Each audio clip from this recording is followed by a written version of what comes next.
ಸರ್ಕಾರಿ ಕಚೇರಿಗಳಲ್ಲಿ ಕೆಲಸ ಮಾಡಿಸಿಕೊಡುವುದಾಗಿ ನಂಬಿಸಿ ಜನರಿಂದ ಲಕ್ಷಾಂತರ ರೂಪಾಯಿ ಹಣ ಪಡೆದು ವಂಚನೆ ಮಾಡಲಾಗಿದೆ ಎಂಬ ಆರೋಪ ದಲಿತ ಮುಖಂಡನ ವಿರುದ್ಧ ಕೇಳಿಬಂದಿದೆ. ಸಮತಾ ಸೈನಿಕ ದಳದ ರಾಜ್ಯಾಧ್ಯಕ್ಷ ವೆಂಕಟರಮಣಪ್ಪ ಅವರ ವಿರುದ್ಧ ದಲಿತ ಸಮುದಾಯದ ಹಲವರು ತಮ್ಮನ್ನು ನಂಬಿಸಿ ಹಣ ಪಡೆದು ಮೋಸ ಮಾಡಿದ್ದಾರೆ ಎಂದು ಆರೋಪಿಸಿದ್ದಾರೆ. ಚಿಕ್ಕಬಳ್ಳಾಪುರ ಜಿಲ್ಲೆಯ ವಿವಿಧ ತಾಲೂಕಿನ ವಂಚಿತರು ಸರ್ಕಾರಿ ಕಚೇರಿಗಳಲ್ಲಿ ಕೆಲಸ ಮಾಡಿಸಿಕೊಡುವುದಾಗಿ ಭರವಸೆ ನೀಡಿದ್ದಲ್ಲದೆ ವಿವಾದ ಇರುವ ಸರ್ಕಾರಿ ಜಮೀನುಗಳನ್ನು ಕೈಗೆತ್ತಿಕೊಳ್ಳುತ್ತಿದ್ದಾನೆ. ಹಣ ನೀಡಿದ್ರೆ ಅದರಲ್ಲಿ ನಿಮಗೂ ಪಾಲು ಕೊಡುತ್ತೇನೆಂದು ನಂಬಿಸಿ ಲಕ್ಷಾಂತರ ರೂಪಾಯಿ ಹಣ ಪಡೆದಿದ್ದಾರೆ ಎಂದು ಆರೋಪಿಸಲಾಗಿದೆ. ದಲಿತ ಸಮುದಾಯದ ಜನರನ್ನು ನಂಬಿಸಿ ಹಣ ಪಡೆದು ವಂಚನೆ ಮಾಡಿದ್ದಾರೆ ಎಂದು ಆರೋಪಿಸಿರುವ ಕೆಲವರು ತಮ್ಮ ಹಣವನ್ನು ವಾಪಸ್ ನೀಡಬೇಕು ಎಂದು ಒತ್ತಾಯಿಸಿದ್ದಾರೆ. ನಾನು ಒಂದು 5 ಲಕ್ಷ ರೂಪಾಯಿಗೆ ಶಿಡ್ಲಘಟ್ಟ ಸಾಹೇಬ್ರದ್ದು ಅಗ್ರಿಮೆಂಟ್ ಹಾಕ್ಕೊಂಡಿದ್ದೀನಿ ಕಮ್ಮಿ ರೇಟ್ಗೆ. ಅದು AC ಕೋರ್ಟಲ್ಲಿ ಐತೆ. ನಾಳೆ 1ನೇ ತಾರೀಕು 5 ಲಕ್ಷ ಅವ್ರಿಗೆ ಕೊಟ್ಟರೆ ಕೇಸು ನಮ್ಮ ಪರ ಆಗ್ಬಿಡ್ತದ. ಅದು ಒಂದು ತಿಂಗಳಲ್ಲಿ ಸೇಲ್ ಆಗುತ್ತೆ, ನಿಮಗೆ 25 ಲಕ್ಷ ಕೊಟ್ಬಿಡ್ತೀನಿ ಅಂತ ನನಗೂ ಸೀರಪ್ಪ ಅವ್ರಿಗೂ ಹೇಳಿದರು. ಆ ಸೀರಪ್ಪ ಅವರು 1 ಲಕ್ಷ ಕೊಟ್ಟಿದ್ರು, ನಾನು 4 ಲಕ್ಷ. ನೀವು ನಿಮ್ದು ಎಷ್ಟು? 1 ಲಕ್ಷ, ಅದು 2 ಲಕ್ಷ. 2 ಲಕ್ಷ ಮಿಸ್ಸಸ್ ಹತ್ರ ತಗೊಂಡಿದ್ದು. ಅವ್ರ ಮಿಸ್ಸಸ್ ಹತ್ರ 2 ಲಕ್ಷ ತಗೊಂಡವ್ರೆ. ನಾನು 4 ಲಕ್ಷ ಕೊಟ್ಟಿದ್ದೀನಿ. 4 ಲಕ್ಷಕ್ಕೆ ಸುಮಾರು ಇವಾಗ 8 ವರ್ಷದಿಂದ ನಾನು ತಗೊಂಬಂದಿದ್ದು ಶಿಡ್ಲಘಟ್ಟ ಚೌಡಪ್ಪನ ಹತ್ರ 2 ರೂಪಾಯಿ ಬಟ್ಟಿಗೆ ನಾನು ಟೊಮಾಟ ಬೆಳೆ ಹಾಕ್ಬೇಕಂತ ತಗೊಂಬಂದಿದ್ದು ದುಡ್ಡು. ಅದು ಸಾಲ. ಇವಾಗ ಅದೇ ದುಡ್ಡು ಇವ್ರಿಗೆ ವೆಂಕಟರಮಣಪ್ಪನ ಕೊಟ್ಬಿಟ್ಟು ನಾನು ಆತ್ಮಹತ್ಯೆ ಮಾಡೋಣ ಸ್ಟೇಜ್ ಬಂದಿದೆ. ಇವಾಗ ಸುಳ್ಳು ಹೇಳಿವೆ. 8 ವರ್ಷದಿಂದ ಪ್ರತಿ ತಿಂಗಳ 8 ಸಾವಿರ ಕಟ್ತಾ ಇದ್ದೀನಿ. ಕೊಟ್ಟೇ ಇಲ್ಲಪ್ಪ. ಇನ್ನು ಮಾತ್ರ ನಾನು ಸುಳ್ಳು ಹೇಳೋದಿಲ್ಲ.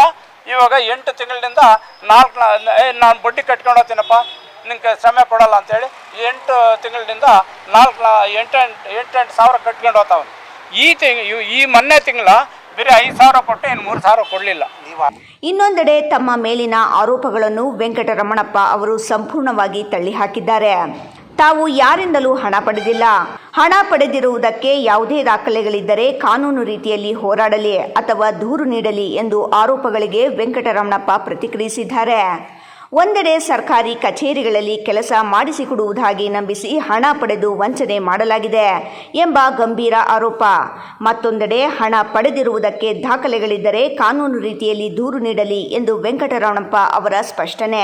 ಚಿಂತಾಮಣಿ ತಾಲೂಕು ಮಾಡ್ಕೆರೆ ಗ್ರಾಮ. ನಮ್ಮದು PTCL ಕೇಸ್ ಇತ್ತು AC ಕೋರ್ಟಾಗ.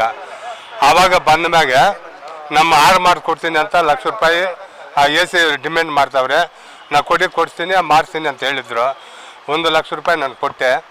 50 ಸಾವಿರ ಒಂದು ಸಲ ಕೊಟ್ಟೆ, ಒಂದು 50 ಸಾವಿರ ಒಂದು ಸಲ ಕೊಟ್ಟಿದ್ದೀನಿ. ಇವರೇ ಸಾಕ್ಷಿ. ಇವರೆಲ್ಲರೂ ಮುಖಂಡರು ಅಂತ ನಾನು ಇವ್ರ ಕೈ ಕೊಟ್ಟಿದ್ದೀನಿ, ನಂಬಿ ಕೊಟ್ಟಿದ್ದೀನಿ. ದಲಿತರ ಮುಖಂಡರು ಅಂತ ಕೊಟ್ಟಿದ್ದೀನಿ. ಅವರು ನಮಗೆ ವಂಚನೆ ಮಾಡಿದ್ದಾರೆ, ನಮ್ಮ ಕೆಲಸ ಮಾಡಿಕೊಳ್ಳಿಲ್ಲ. 2 ವರ್ಷ ಆಯಿತು.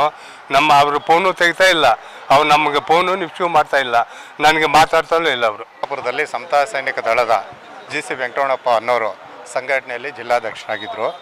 ನಮಗೆ 2023ರಲ್ಲಿ ಜಮೀನು ವಿಚಾರವಾಗಿ ಒಂದು ಗಲಾಟೆ ಆಗುತ್ತೆ ನಮ್ಮೂರಲ್ಲಿ. ಆಗೇನಾಯಿತು, ನಮಗೆ ಜಿಲ್ಲಾಧ್ಯಕ್ಷರ ಹತ್ರ ನಾವು ರಾಜ್ಯಾಧ್ಯಕ್ಷರು ವೆಂಕಟಸಮ್ಮಣ್ಣವರಿದ್ದಾರೆ, ಅವ್ರ ಕಡೆಯಿಂದ ನಾವು ಕಾರ್ಯಕರ್ತರಾಗಿ ಕೆಲಸ ಮಾಡ್ತಾಯಿದ್ವಿ ಸಂಘಟನೆಯಲ್ಲಿ. ಹಂಗಾಗಿ ಇವ್ರನ್ನ ಮುಂದಾಳ ತೋಪು ವಹಿಸಿದ್ವಿ. ನಮ್ದು ಈ ಥರ ಎಲ್ಲ ಮಾಡಿದ್ದಾರೆ, ಅನ್ಯಾಯ ಆಗ್ತಾಯಿದೆ, ನಮ್ಮ ತೋಪು ಹೊಡೆದಿದ್ದಾರೆ, ಕಂಪ್ಲೇಂಟ್ ಕೊಟ್ಟರೆ ಪೊಲೀಸ್ನವ್ರು ತಗೊಂತ ಇಲ್ಲ, ಏನೋ ನೋಡ್ರಿ ಅಂತೇಳಿ ನಾವು ರಾಜ್ಯಾಧ್ಯಕ್ಷರಿಗೆ ಹೇಳಿದಾಗ ರಾಜ್ಯಾಧ್ಯಕ್ಷರು ನೋಡಪ್ಪ ನೀನು ಜಿಲ್ಲಾಧ್ಯಕ್ಷನಾಗಿದೆಯಾ, ಪಾಪ ಅವರು ಬಡವರಿದ್ದಾರೆ, ಆ ಹೆಣ್ಮಕ್ಳನ್ನೆಲ್ಲ ಹೊಡೆದು ಎಳೆದಾಡಿರ್ತಕ್ಕಂಥ ವಿಡಿಯೋಸ್ ಇದೆ, ರೆಕಾರ್ಡ್ಸ್ ಇದೆ, ಹೋಗಿ ಸ್ವಲ್ಪ ಪೊಲೀಸ್ನವ್ರು ಏನೋ ಕಂಪ್ಲೇಂಟ್ ತೊಗೊತಾ ಇಲ್ಲ ಅಂತೆ, ಅಟೆಂಡ್ ಮಾಡುವಂಥ ಯಜಮಾನರು ಹೇಳಿದಾಗ ಇವ್ರು ಜಿಲ್ಲಾಧ್ಯಕ್ಷರಾದ ವೆಂಕಟರಮಣಪ್ಪನವ್ರು ಬಂದು ದಿಢೀರ್ ಅಂತ ಎಂಟ್ರಿ ಆದರು. ಪೊಲೀಸ್ ಸ್ಟೇಷನ್ ಹತ್ರ ಎಲ್ಲ ಇದ್ವಿ ನಾವು. ಆಗಿದೆ ಏನಪ್ಪ ಅಂದರು, ವಿಚಾರ ಎಲ್ಲ ನಾನು ಅವ್ರ ಗಮನಕ್ಕೆ ತಂದೆ, ಈ ರೀತಿ ನಡೀತು, ನಮ್ಮ ಹೆಣ್ಮಕ್ಳದೆಲ್ಲ ಹೆಂಗಿದೆ ಅಂತೇಳಿ ಒಂದು ವಿಡಿಯೋ ಕಾಪಿನ ಇವ್ರಿಗೆಲ್ಲ ತೋರಿಸ್ತೆ ನಾನು. ಹಾಗಾದರೆ ನಿಜಕ್ಕೂ ಹಣದ ವಹಿವಾಟು ನಡೆದಿದೆಯೇ? ಆರೋಪಗಳಿಗೆ ಯಾವುದೇ ದಾಖಲೆಗಳಿವೆಯೇ? ಈ ಎಲ್ಲ ಪ್ರಶ್ನೆಗಳಿಗೆ ತನಿಖೆಯಿಂದಷ್ಟೇ ಉತ್ತರ ಸಿಗಬೇಕಿದೆ.